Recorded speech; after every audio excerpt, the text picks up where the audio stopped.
Senhor, obrigado por mais um dia. Obrigado por respirar, por estar vivo e pelo dom da vida.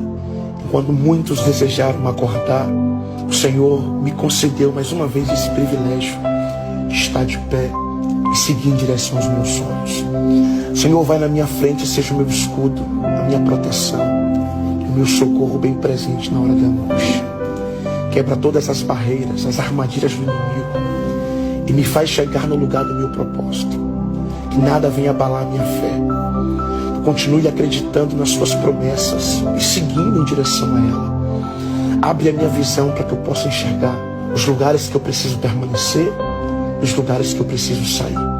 Senhor, não permita que eu insista em coisas que não são minhas, mas permita a minha insistência nas suas promessas, nos seus propósitos, em tudo aquilo que o Senhor escreveu para a minha vida. É o que eu te peço, em nome de Jesus.